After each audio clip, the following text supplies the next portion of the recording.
Hey everyone, welcome back to the channel. So today, as I mentioned a few days ago in my last Transformers video, today is the 35th anniversary of the UK release of the 1986 Transformers the movie.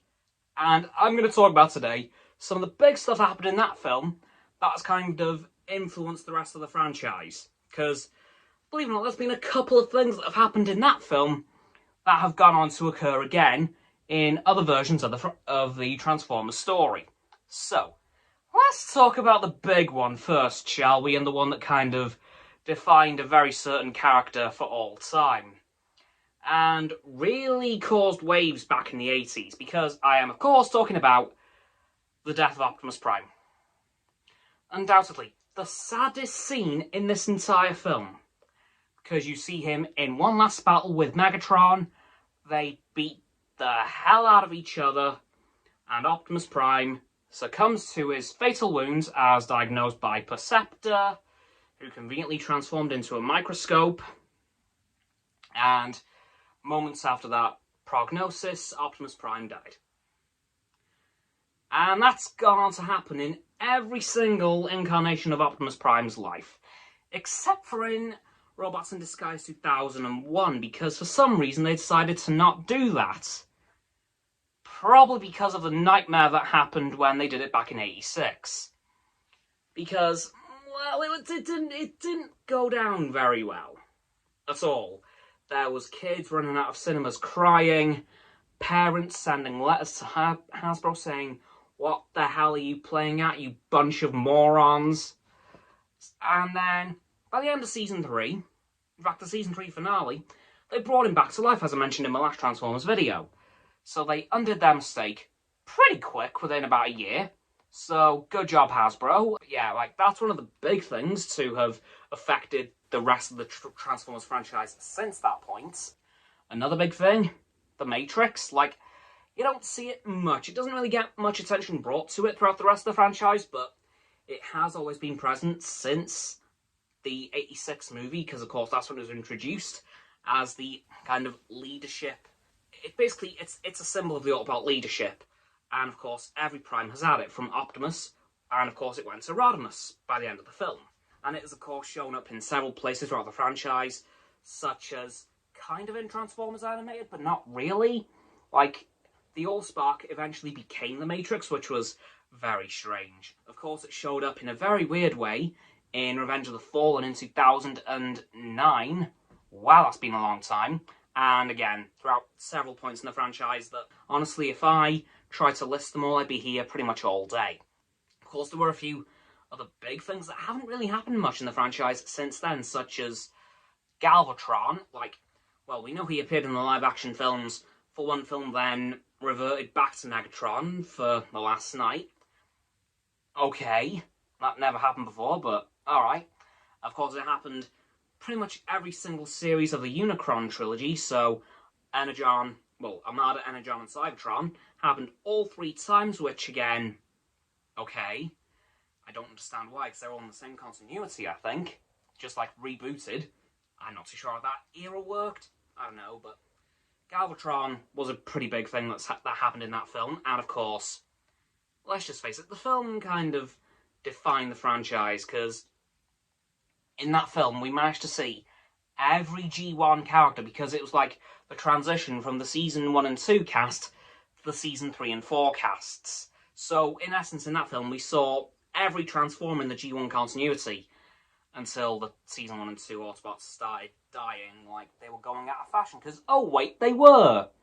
Because the Transformers the movie was basically just to kill off all the toys that were getting discontinued, and introducing all the ones that were coming in 1987. Yes, that is the entire reason for the film's existence. Literally just to bring in the new toys and get rid of the old ones. Yep, because that's how it worked back in those days. The show was made to literally just promote the toys. That's all it was.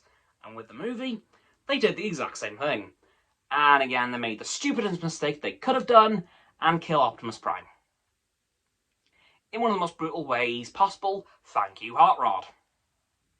Yeah, a lot of people still blame him for Optimus Prime's death, and I'm a bit 50-50 on that.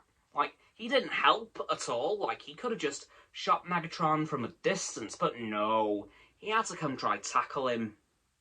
And then Megatron got Hot Rod in a headlock, shot Optimus Prime, and that literally led straight to his death. Of course, the other big thing that happened in this film was Unicron, which is a giant planet-sized transformer who eats planets.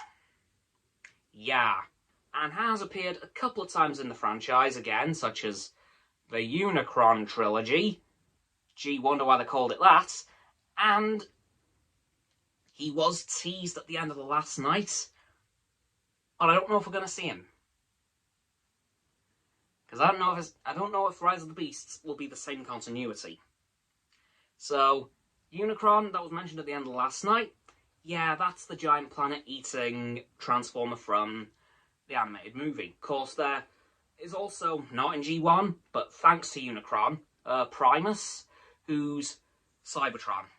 Yeah, Cybertron in some continuities is also a transformer, and is generally an Autobot.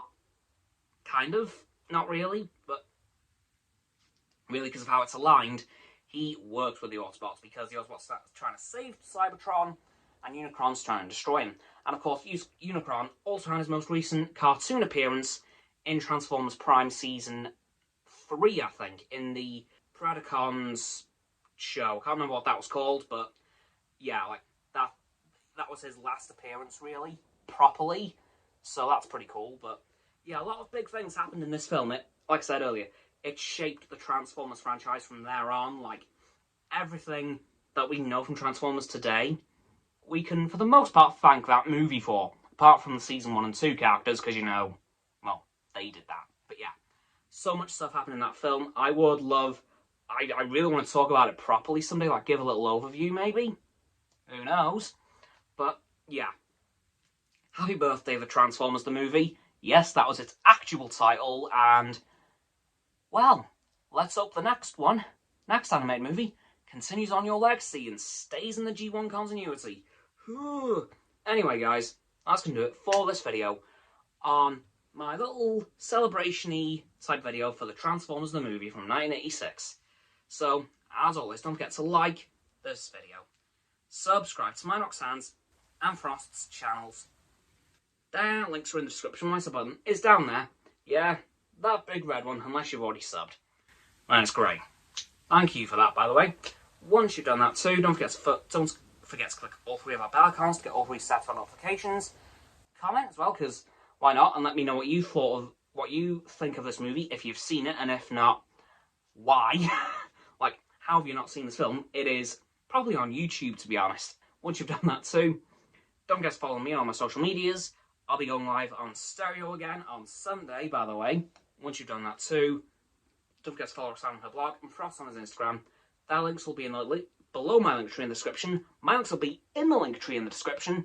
And lastly, don't forget to share this video with all of your friends so they can join the infinite loop of liking, subscribing, commenting, following, and sharing, and around and around and around that loop. I'll see you guys tomorrow with another video. Bye-bye!